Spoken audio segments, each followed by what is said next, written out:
Hi, everybody. Welcome to Talkward. I'm Marty Dundix, editor-in-chief of Weekly Humorist magazine, and this is Talkward, a fun little podcast where professionally funny people come to tell awkward and cringeworthy stories.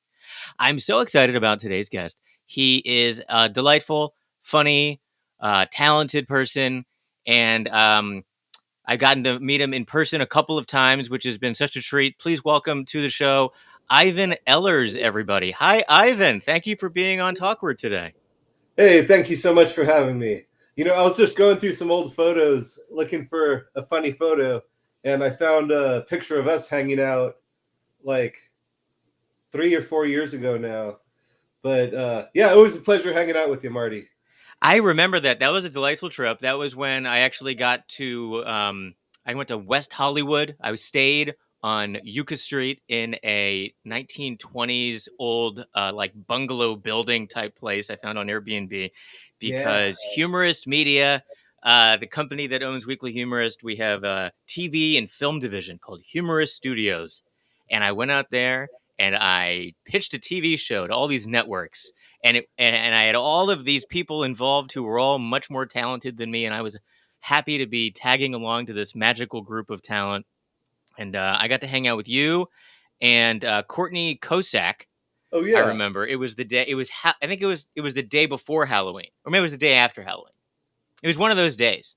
Oh no, it was the day before Halloween because the next day we sold the show that we were there pitching to TBS. They bought it Yeah. in the room, and it was the best day of my life.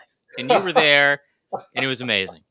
And then months later, after contracts and changes, the whole deal fell apart, and I was destroyed emotionally and professionally. Yeah.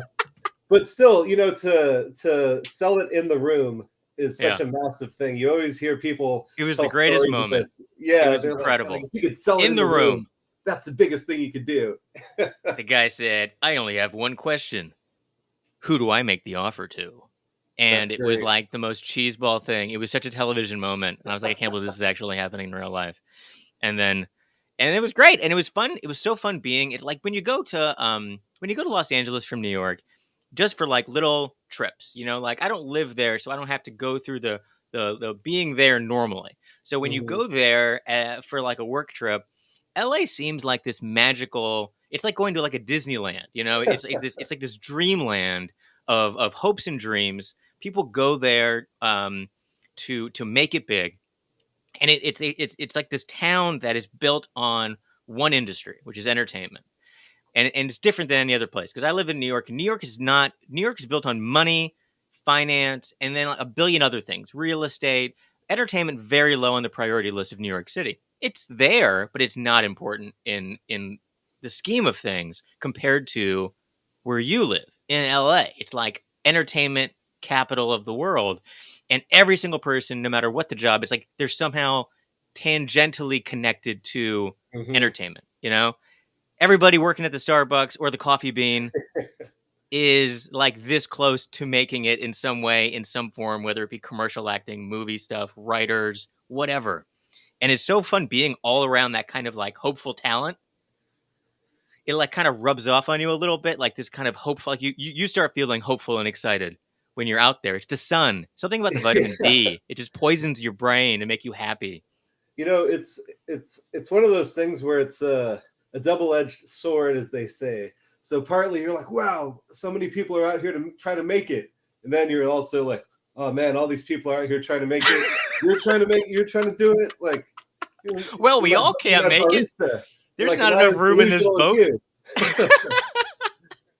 I Like do remember I thought that. I was a one in a million. Our Uber, I think at least two or three of my Ubers were being driven by people who in the car were pitching me their script.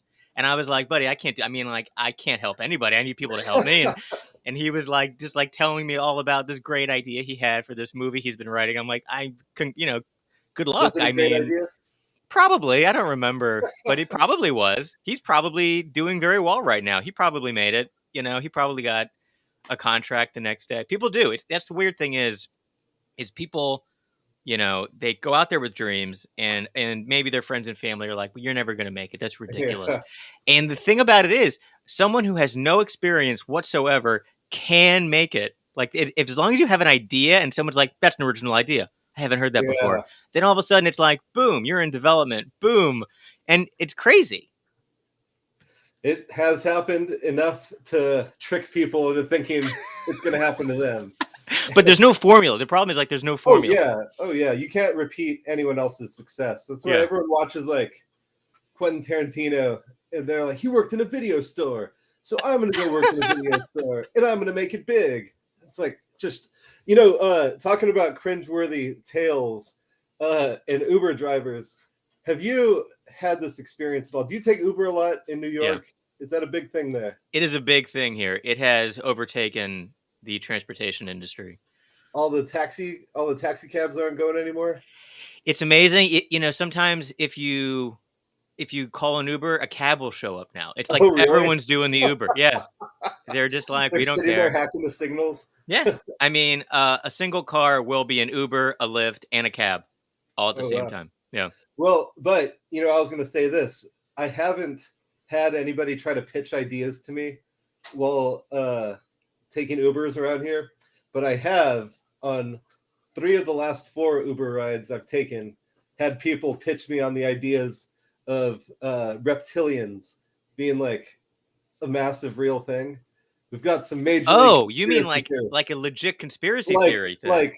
Like talking about on like lizard people. Like lizard people, yeah. And the first one was on Halloween. We were going out to a Halloween party, and so my wife and I were dressed up. She was dressed like a witch, and I was dressed like one of the devil dudes from The Big Lebowski. Did you see that picture at all? Yeah, of course. Yeah, I didn't see the photo. I didn't see a photo of you. I saw the movie The Big Lebowski. It's good, man. My costume. But is your costume on your Instagram? No, I don't think so. I don't think so. I'll send it to you. Your Instagram is too professional for that kind of nonsense. I can't go down that road. I'll be unfollowed immediately. But no, we were in there, and the driver was like, "Hey, you're not a real witch, are you?" And we were like, "Ha ha ha ha ha! It's Halloween. What a joke!" And he was like, I had a Bigfoot in my car the other day. And I was like, the other day, what are you talking about? So we went on this like big story about giving a ride. Like he slowly dropped in hints that it was like a Croatian Bigfoot that ran out of the car and into the forest. He was like 8 feet tall and hairy. And I was like, oh, okay. All right. But how did he have Uber on his phone? How did he have a phone? He said someone else called the Uber for him, and he walked in and went to the door and said, "Hey, don't talk to him. Don't say a single word. Don't say anything to him. Nothing. Drive him to this address and let him out, and that's it." And so he was saying, I drove him for an hour and a half, 2 hours, didn't say anything. 2 hours. I was like, hey, Bigfoot going to the airport. Yeah, but so then he was like, "So long ride, huh?" And he went, "Ah!"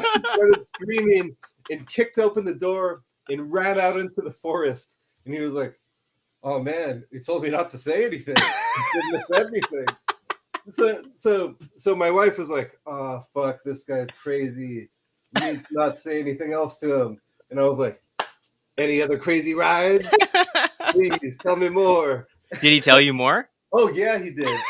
Oh my goodness.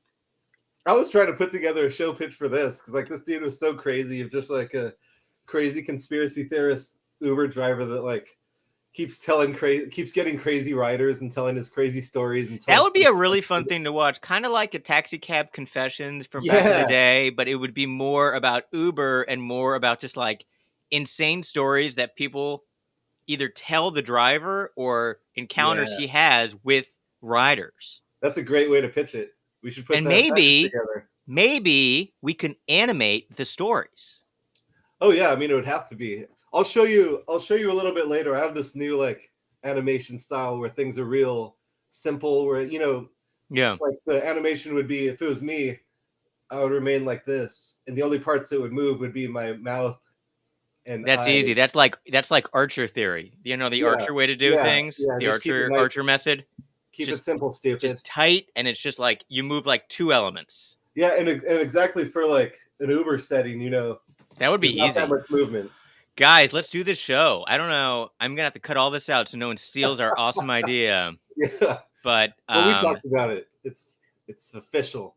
But yeah, It's no. been So it's anyway, been this dude, automatically copyrighted. yeah. That's what it is. Once it's out in But the ether and we said it. yeah, I'm telling you, this dude, like his next story, he was like, I picked up a guy from Boston, little guy, real little, in a green suit, red hair, blue eyes. I was like, okay. Okay, he's a So he's leprechaun, like, so right? Are I we dropped talking him about off. him? I dropped him off in downtown LA at 4 a.m.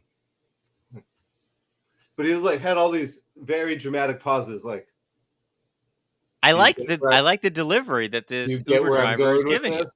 Yeah. Yeah. So he was like, drop him off at 4 a.m. in downtown. I was like, everything's closed. He says, I don't care. I'm gonna go. So he drops him off at 4 a.m. Like, says, okay, fine, bye. I never want to see you again. You were creepy. So he drives 10 blocks away, gets a boop boop on his phone. You know who it was? Same Leprechaun. guy. Same Same guy. guy. And he was like, so I went, no, I'm not going to answer this. This guy was weird.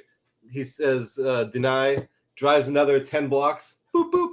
Guy standing on the corner right there, 20 blocks away in about 4 minutes.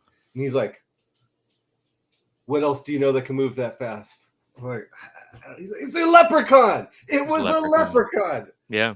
And I was like, do leprechauns move fast? Leprechaun reboot, Leprechaun 8. I don't know how many movies that went up to, but maybe they can get Jennifer Aniston to reprise her Yeah, original role but our in leprechaun's Leprechaun supposed 2. to move fast.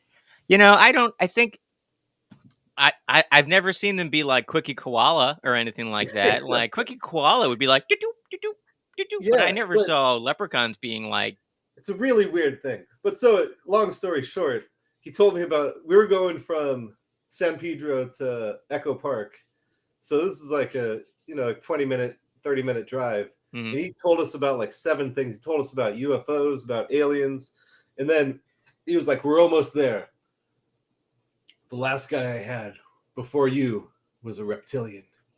And he told me he knew everything about UFOs, and he lowered his glasses and they blinked. His eyeballs Cool. blinked. So I was like, oh, fuck yeah. And by this point, my wife was like, stop talking to asking him. questions. That's great. I Your love wife crazy is very people. tolerant of you. I think it's funny that she's the of the mind. Please don't engage with this Please crazy don't engage. person. Please don't encourage. And you're the opposite. You're like, I want to hear everything you have to say. Let's take a longer ride. Yeah, and then the next Uber drive we had, I was like, hey, our last Uber driver was talking about reptilians, and the guy was like, that's crazy. There's no reptilians. And I was like, yeah, I know, right? He was like, but the last guy I drove was half reptilian. And I was like, what is like, that's where you draw the line. He's like, there's no full reptilians out here.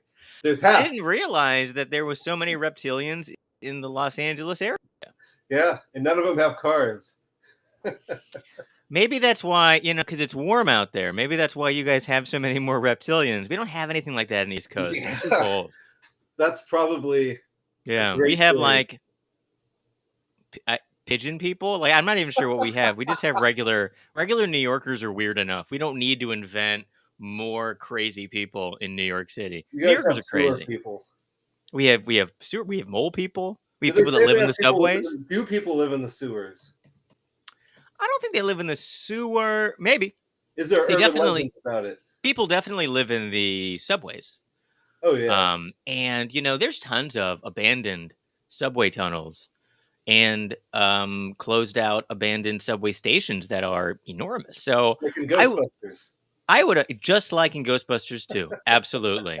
And I would imagine that there's definitely communities of people that have found a way to survive. And I always think to myself, like, what would I have to do if I was living off the grid? Where would I go? And I make a plan. And I when you're in the subway, you're like, I bet I could find water and power somewhere in the subway station, like an abandoned subway station. All that, like, it's these great tile work. It's like these great tunnels. I'm sure that there is a way to patch into a power grid, an outlet of some kind, and some sort of water. So I got a plan, Ivan. If anything goes south, we're going to find a way to survive in the subways. That's and excellent. Then there's going to be a whole group of people that have been living down there for generations. It's going to be like an entirely different, Just the subway people. They're going to have a hierarchy. There's going to be a king. I don't know. There could be. The Rat King. Maybe there's a rat king down there. Could be. So you've been doing comedy. You are an incredibly accomplished cartoonist and comedy writer. You've been in Mad Magazine. You've been in the New Yorker. You've been in Weekly Humorist. You've been in LA Times. Like you've really picked up steam, and now you're writing comedy and doing illustration. So, and I remember when we hung out in Los Angeles, and you took me on a wonderful tour of West Hollywood, Oh yeah. your favorite watering holes. Some really, I like the seedy places, and you knew all the seedy places to go. Yeah, guilty as charged. And then remember, we ended up in this great hotel lobby with that big pool table. Yeah. It was a real fancy place that we met Courtney, who's another comedy writer. But it was a definite, complete polar opposite to the places that we were wandering around earlier. Well, I think Courtney picked that place. Yeah. Like, I don't meet anyone at these other places. Yeah, never. So you started doing stuff for Mad, and was that kind of your first? Because you had a very non-traditional path to doing cartoons and comedy writing in magazines. I think when you first started out, you were just working at a regular job, and then you started doing art because of a leg injury. Is that right? Yeah, good memory. So I'd always kind of doodled, but I didn't ever really consider art. Art was my last resort if everything else failed. So very clearly everything else failed. But no, really, yeah, I started drawing with like doing digital drawing once I severed my Achilles tendon and I got stuck in a bed for a few months. So I was like, you know what? I was always against digital art. I was an old school purist, and I was like, I'm going to teach myself how to do this. And I was like, this is so much faster and so much better. So much faster. What a fool I've been. Yeah. But really, I didn't even consider doing magazine art or gag cartoons or political anything until Trump got elected. And I was like, this is so stupid. I have to use my power. Like my one skill, my two skills are to draw funny pictures and to make fun of people. And it's like, I'm gonna have to take this sucker down. You're very funny. Like you're a very funny writer. Your cartoons are very, they're really good. They're compositionally very good. You draw great people. The jokes are very simple. The faces are, they're recognizable, but they're fun. They're fun, cartoony versions of people in such a great way. This is a great one. Oh, this is one of my favorites. I'm going to show this up on the screen real quick. This is one of my favorites. Trump is being read a nighttime bedtime story by Mike Pence. And this is such a great picture. And this ran in Weekly Humorist. And it's so funny. His hair's up in curlers. And I just love the little hands. And just like every little added thing, like the sheets with this, the spaceships and the pajamas. You know why I put the spaceships on there? Yeah, Space Force. That was Stormy Daniels said he wore spaceship pajama pants. Really? Yeah, it's a good detail. I did not know that. But just great stuff. Like so much of your stuff is just so whimsical and fun. They're fun, but they're like very. They're very sharp jokes, they're very critical. They're great. And then some of your other work, for people who are listening to this podcast, please check out Ivan's work on Instagram. It's just a very good illustrator. You're a very good illustrator. You can do very tight stuff. Oh, thank you. That was this gentleman. He's a rapper out of Chicago. So I was doing a few of his album covers for a while there. And then you did a couple of things for who was the political guy? You were doing some illustration work. I did a poster for Andrew Yang. That's right. Before he went, and I was doing a lot of work for Childish Gambino. Oh, that's right, Childish Gambino stuff. I remember that stuff. And then he had teamed up with Andrew Yang, Yeah. And so that's why they pulled me in to do a poster for that. That was when they were doing a team up fundraiser for like a pop up in LA as a fundraiser. That's exciting. I mean, you're doing celebrity work. You're getting called in to do big. I mean, those are big guns. I mean, Childish Oh yeah. Gambino is huge. Oh, he's massive. Yeah, I did a bunch of what's things like I've done a bunch of shirts for him, but like for tours in Australia and stuff, and like all these tours that are far away, and I never got the shirts. And I saw him later, like selling for like $400 or $500, and I was like, "Oh man, fucking my shirt! Damn it!" Did you get the originals? Did you get to keep the No, I originals? didn't get any of them. I was supposed to get them, but I haven't seen them. Oh man. But So we'll get 'em out there. you started, you did the digital stuff. So what was the first thing you got published? And how did that happen? Uh, actually, the first one that I sold, I had just put together a package of.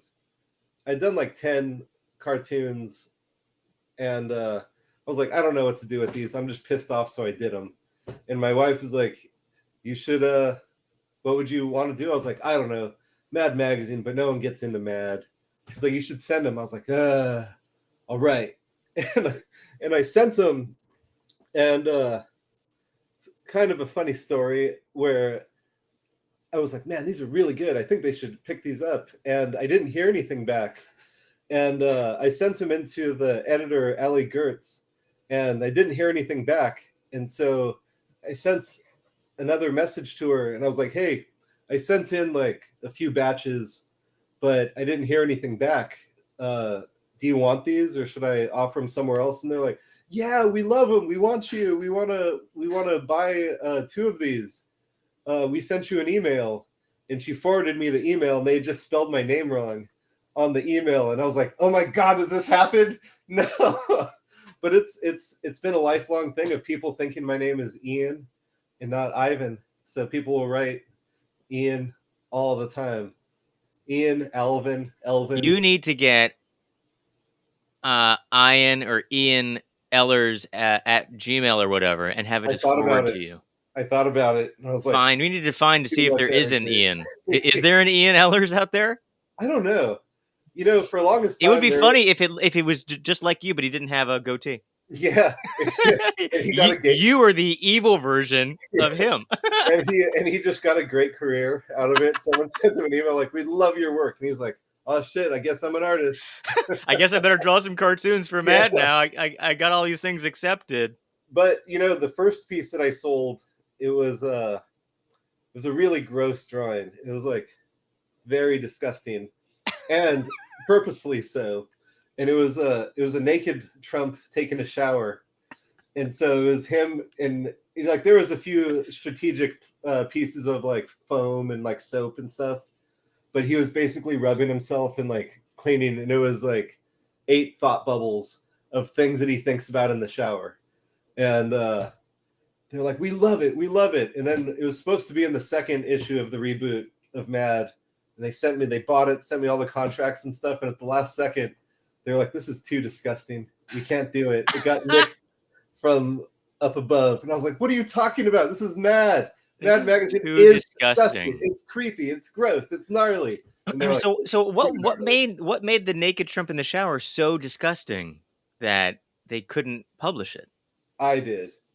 I There's mean, like what it's like was it? Body hair? Was very it? sloppy big boobs, and Oh, okay, like really big, like massive pepperoni nipples, and like a okay. whole bunch of like bed sores, and like any opportunity to make it gross, I made it gross. So And, did you make an offer to make it less oh gross? yeah, well, I wasn't told that it was too gross until much later, Oh, okay. and I was like, "What the hell? I would have redrawn it. I would have put like more foam in more Yeah. strategic places.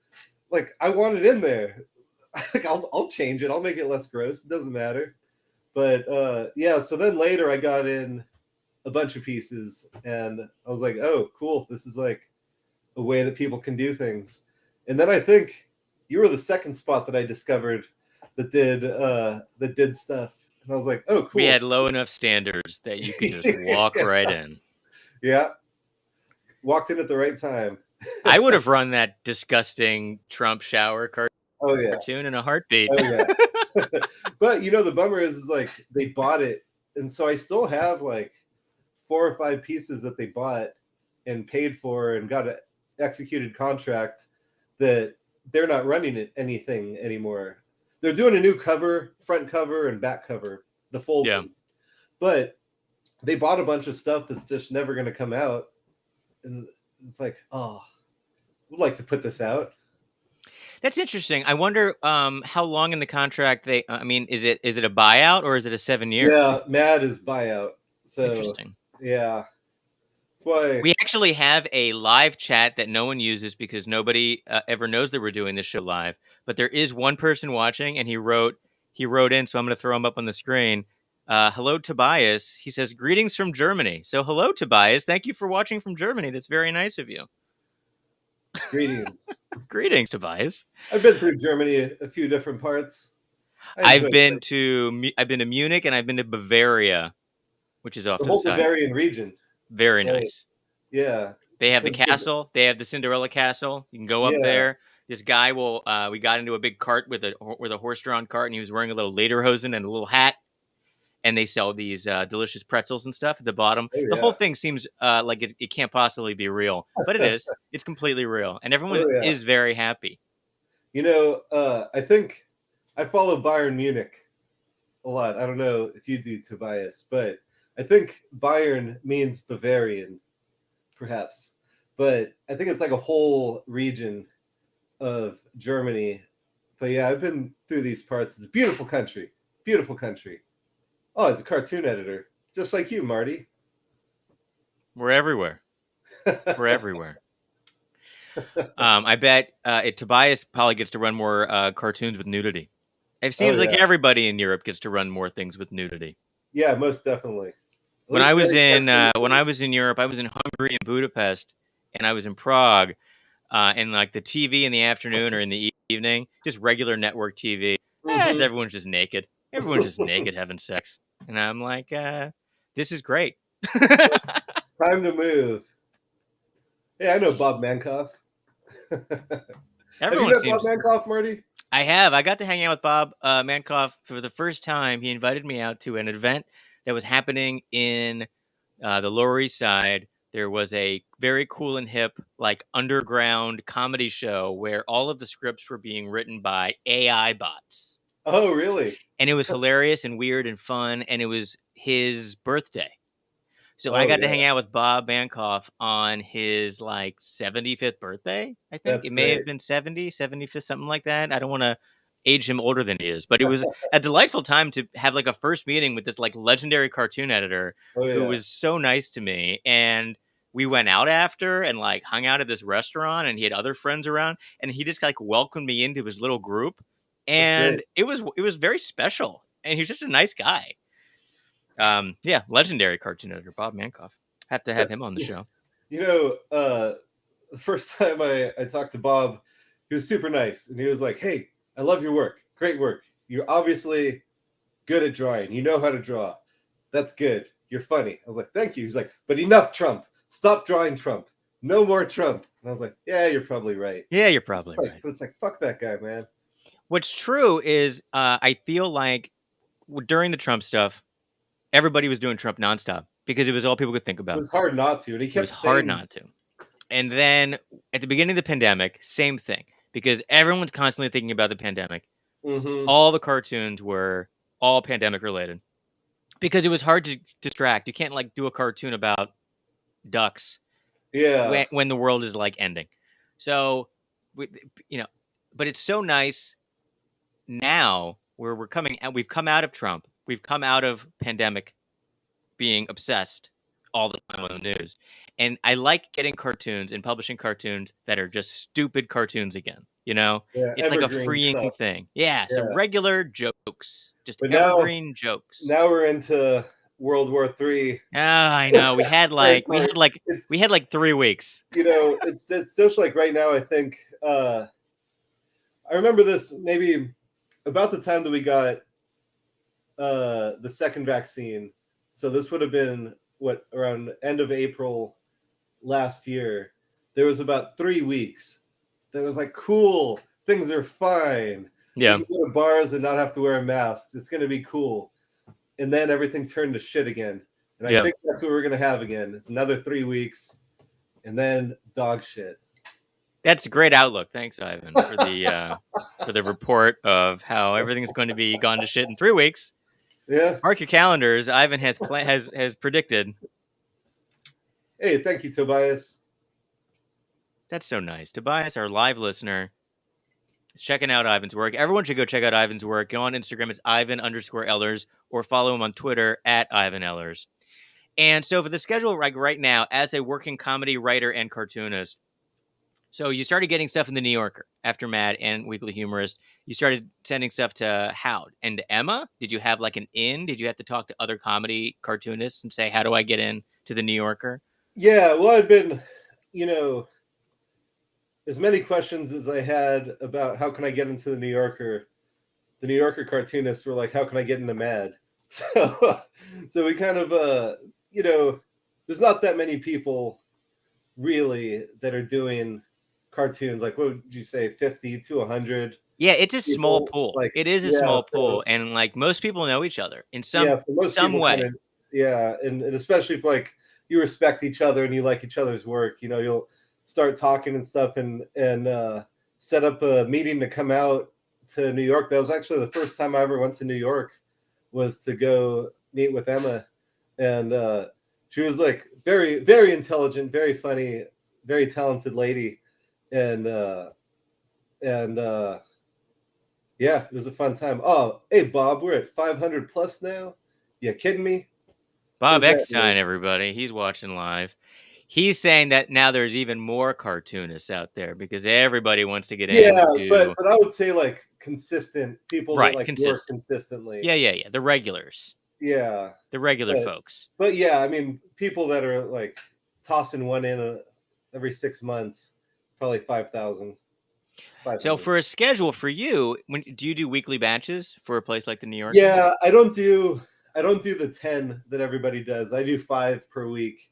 And yeah, I should do more, but the stuff you do is great though. And tell me how you got into doing more, specifically writing, because I know you've been doing the cartoons and then you started sending in comedy articles, which are also super funny. Oh, thank you. Like the one that I ran in Weekly Humorist about how to be a director is so funny. Oh, thank you. And just you've written a bunch of stuff like that is just very entertaining. Like you have the talent to do the art, and then when did you say I could actually do the writing too? Yeah, it takes so long to do drawings. I was like, this is so it was a time management issue. Yeah. You're like, I can do everything if I want. Yeah, and I've always fancied myself as more of a writer anyways. And the type of drawing I like to do is like different type of drawing. Yeah. I like to do like closer to the type of drawings you do, like more expressive. Mm-hmm. Like you do a lot of watercolor, cool drawings and stuff. And I like doing like very weird sorts of drawings. And so I was like, can I get the joke without depending on a drawing? Can I just like write stuff that's funny and good? So at first it was kind of a challenge. And then I was like, hey, this is a lot faster. This is great. That's so funny. I would say it's easier to draw a picture than to like write a book. Oh yeah, most definitely. But when you have to draw 100 pictures, that's true. Book, it's like, oh, that's true. Yeah. Are you gonna have you thought about writing a book? Oh yeah, I got this. What is it? The master class. That thing. Who's the teacher of the book writing masterclass? Well, actually, I first got it for David Sedaris. Okay, yeah, he's great. I was like, I would like to know more about humor writing. So that's the reason why I got it. I love him. We went to go see him a few months back in Pasadena. He's very funny. He's great reading. And but then they had a bunch of other writers that did stuff on like how to write a novel and how to write a mystery and how to write a thriller. And the way they pitch it, you're like, oh hell, I could do that. Yeah. Easy. Is that You're all there like, is to it? all I have to do is watch this video and I can Yeah. write this murder mystery? Okay. Yeah. And but yeah, I got like just like a lot of screenwriters and playwriters and writers in general. It was going great until I got to the third act and went, oh shit, how do I resolve all this stuff? Because It all has to go somewhere? There has to be a yeah, resolution? and, you Uh-oh. know, there's always people that say like, don't you know? There's people, the school of thought that's like you have to know your ending and you have to build to this ending, Yeah. and then you have people that are like just write, and it'll be great. And so I kind of did a 50-50 between the two, where I just started writing, but I had an end goal in sight. Good. But to pull all the strings together, I was like, oh shit. Well, Don't that's know. kind of I think that's the mentality of how like a Curb Your Enthusiasm is improv, but what they say I've heard is this is where we have to end up. Yeah, exactly. So however you want to get there in this scene, you can Yeah, do that as long as you end it here. And then they right. kind of let them rip. So I think that's a good way to plan. Like I would say maybe outline and say this is where everything has to end. And now let's kind of get all kind of weird and strange and improv-y, and Oh yeah. Let's get here somehow. Yeah, that's you so got to get here brilliant. somehow. I can't believe like how good those episodes are. They're so good. They do that, and so smart. So you started out with the cartooning, and you got into cartooning, and you stopped doing this like regular job that you had been doing, Oh and yes, you selling moved. tires and You were heavy selling. equipment. You were selling tires. Like you're just like a regular Joe selling tires, and then you hurt your leg, and then you say, "I think I'm going to learn how to digitally draw," and then just like boundless amounts of creative comedy start coming out of you, and you're getting in all the magazines, and now you start thinking about TV development, animated shows. We have a project that we've worked on. I know that you have a ton of projects kind of in the mix, and you have something that's um, what's her name?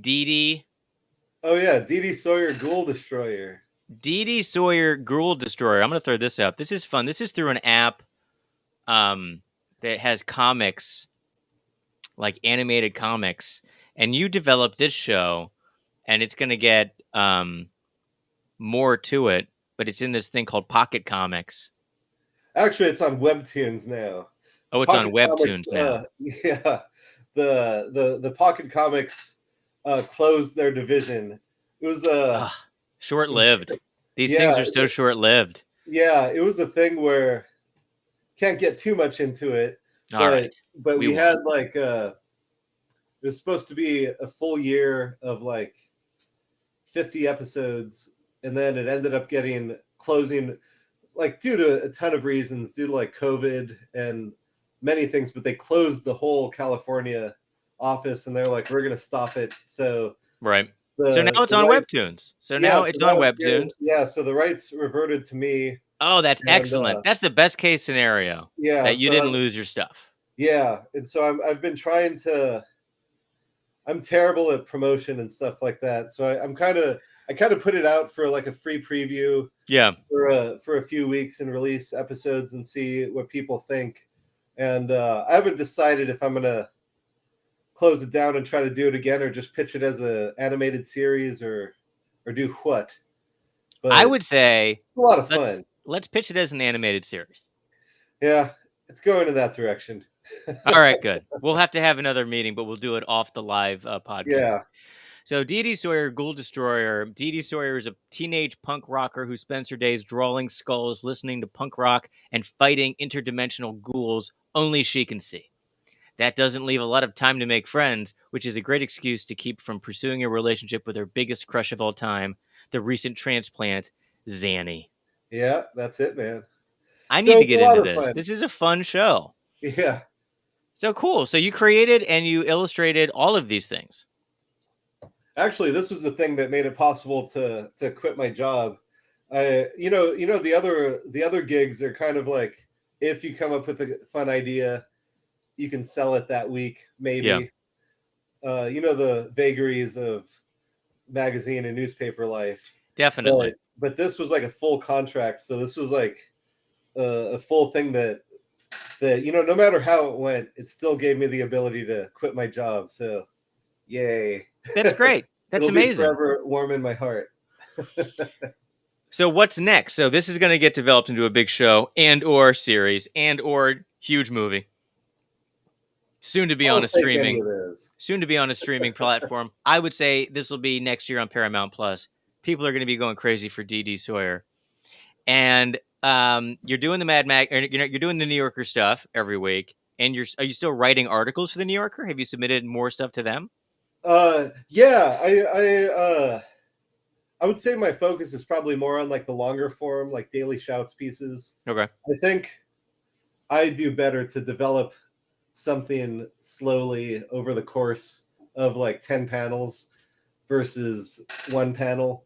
You Yeah. know, I think that's my bread and butter, and like a longer article and stuff.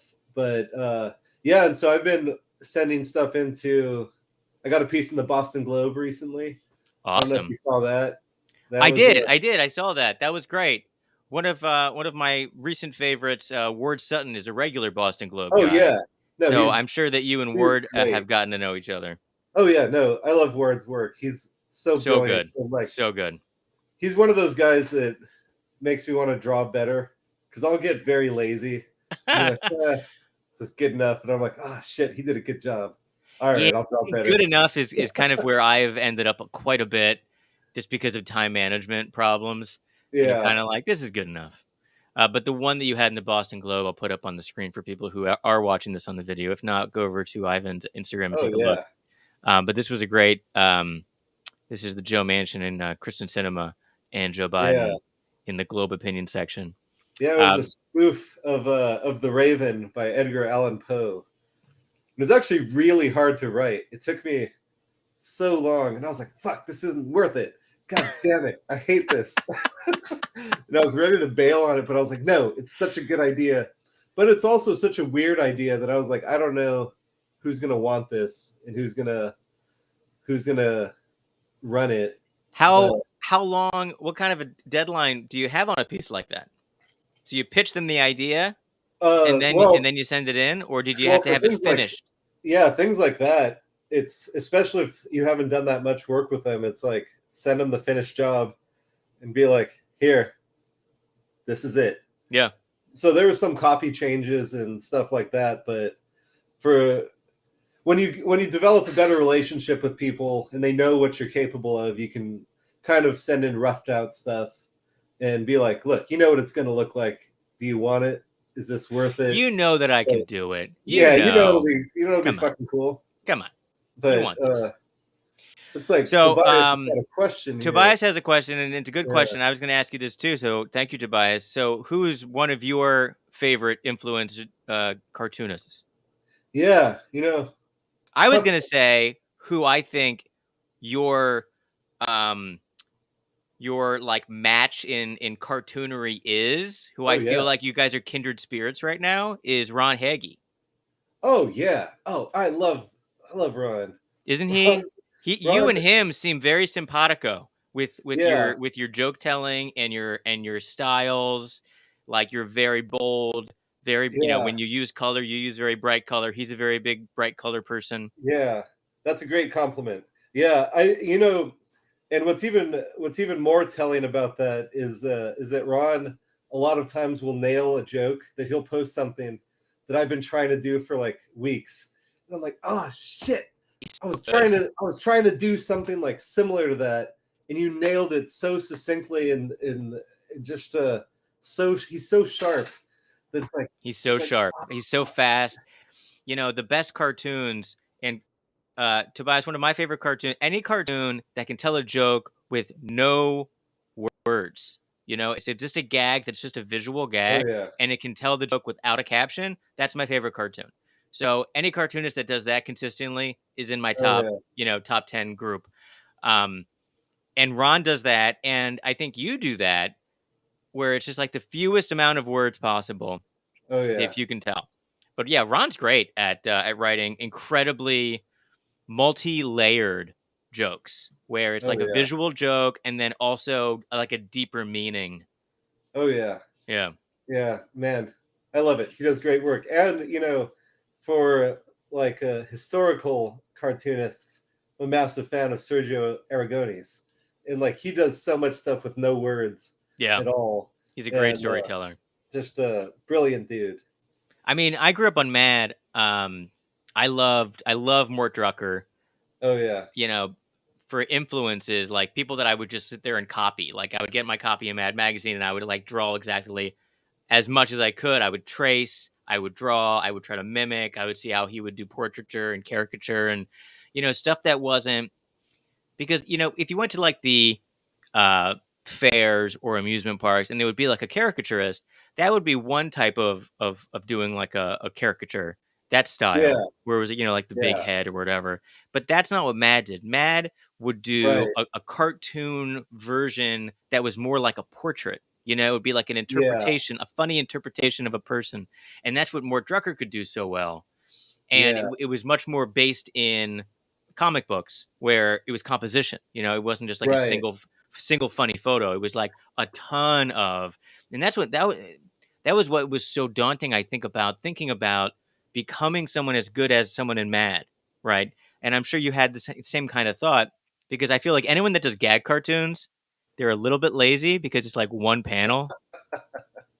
And then yeah. you look at, do I have I have all these Mad books. Do I have my Mad books? You look at like a Mad magazine, TV or film parody, and it's like, God, how many drawings is this? What is Well, this? 8 pages? Each and page has like 9 panels. It's like, this is yeah, so much art. It's so much drawing. and specifically when Mort Drucker was doing that art, it wasn't now where you could Yeah, have a DVD copy of it or have the internet. They would right. get like little press releases with like 6 drawings or six photos of people, and he would have to stretch those out Yeah. and interpolate, like And he's extrapolate drawing better. on this big board, and he has to like, white out, or Yeah. Oh makes a yeah. mistake. So he has to like tape paper. He like tapes sections of paper over parts and then redoes the parts. And just Yeah. like I'm gonna show you this great piece of art really quick. I'm gonna okay. grab it. One moment.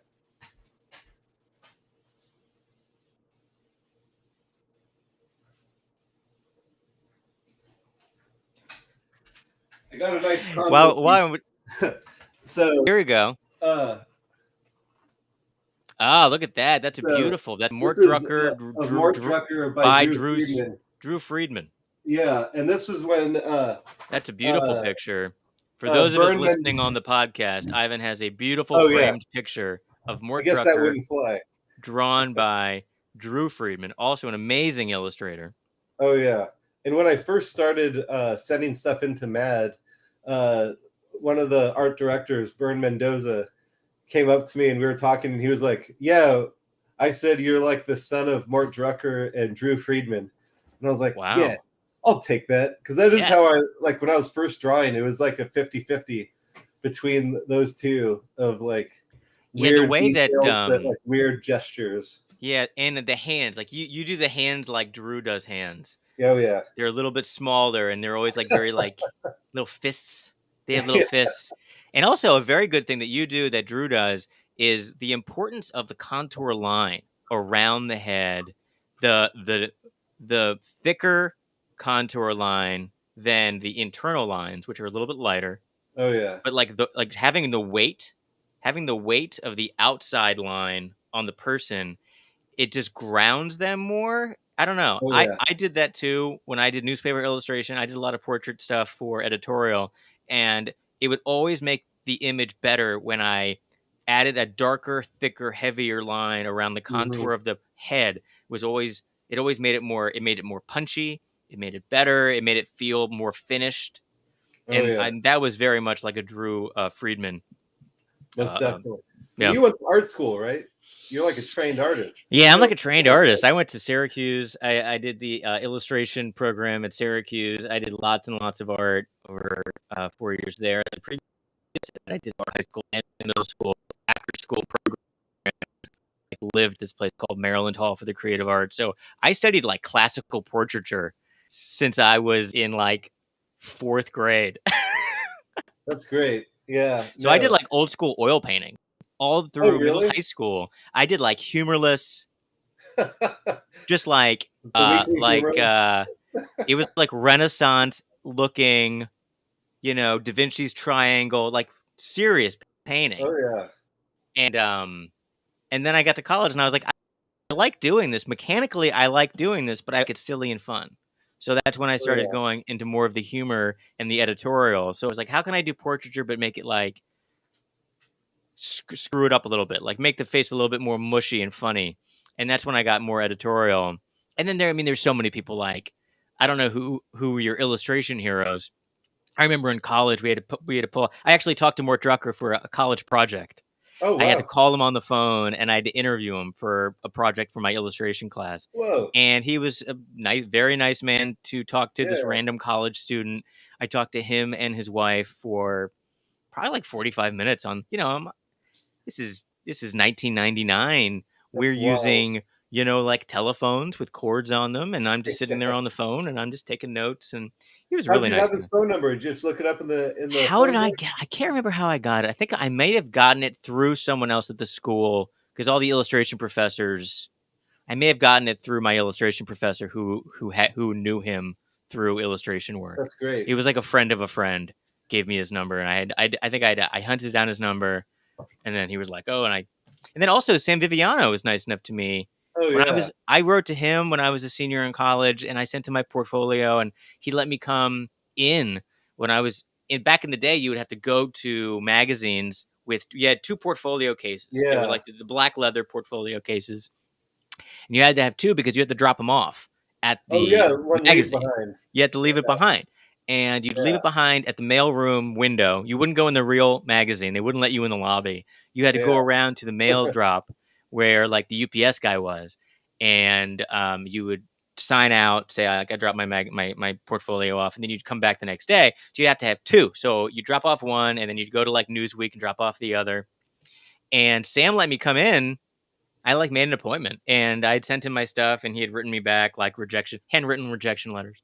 That's Very great. nice. And he Do drew you little still have it? pictures. He drew little pictures on them. Yeah, yeah. That's Do I have awesome. it? No, it's not right here. I used to have.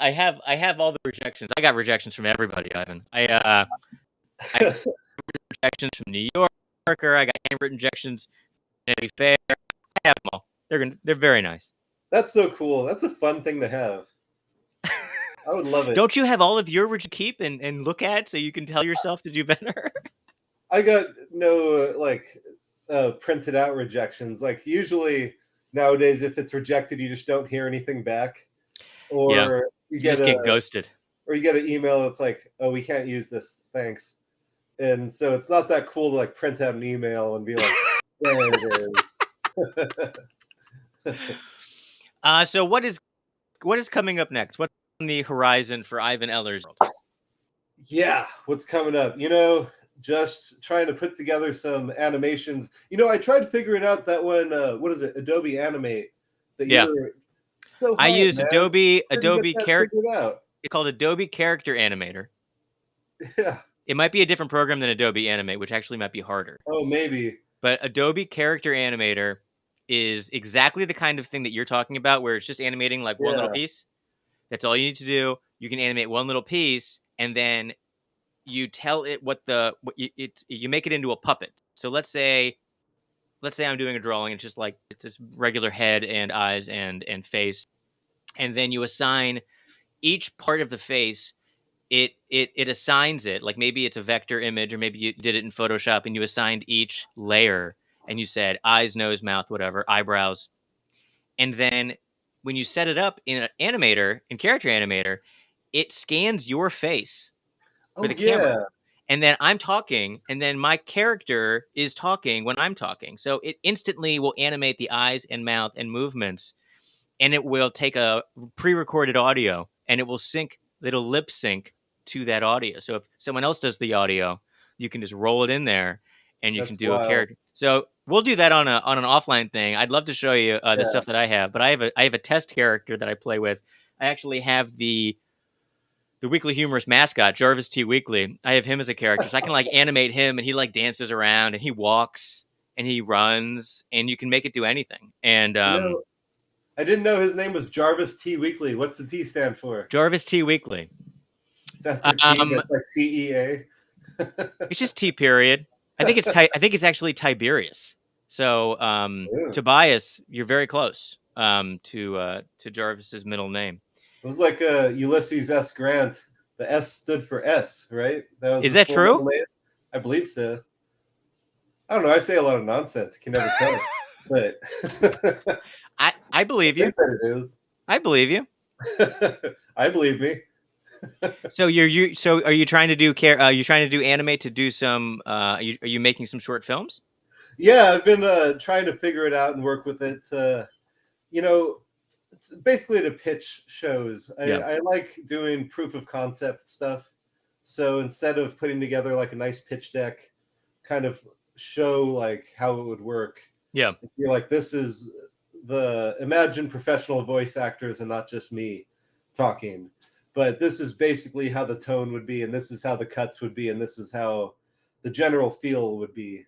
So that's kind of what I've been building to see how it goes. That's exciting.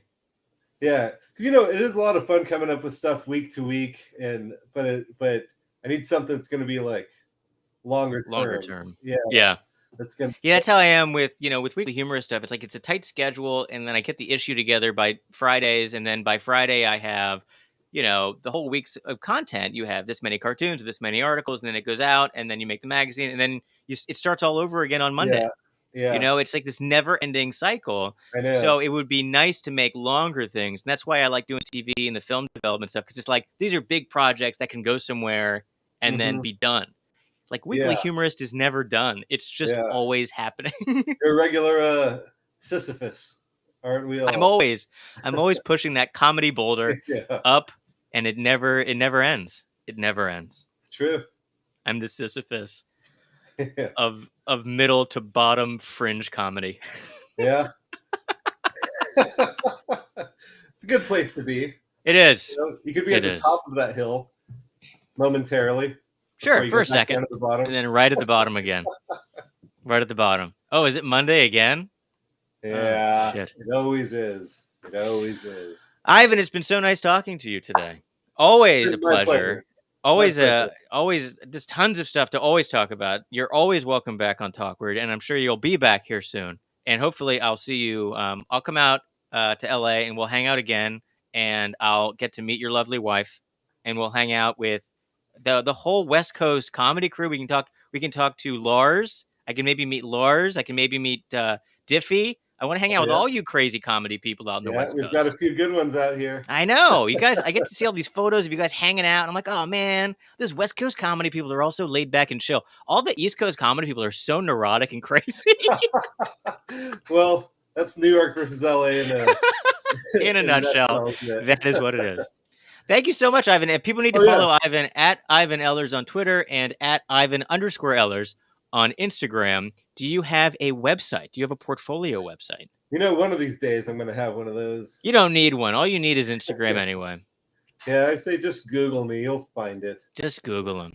All right. Well, thank you for listening to Talkward. Follow us and subscribe at Talkward Podcast. Follow us on the Instagrams at Talkward Podcast. And subscribe to Weekly Humorist at weeklyhumorist.com. I'll talk to you later, Ivan. You can sit tight. I'm gonna play this ending music, and then I'll be right back. Bye, everybody. Bye, Bob. Bye, Tobias.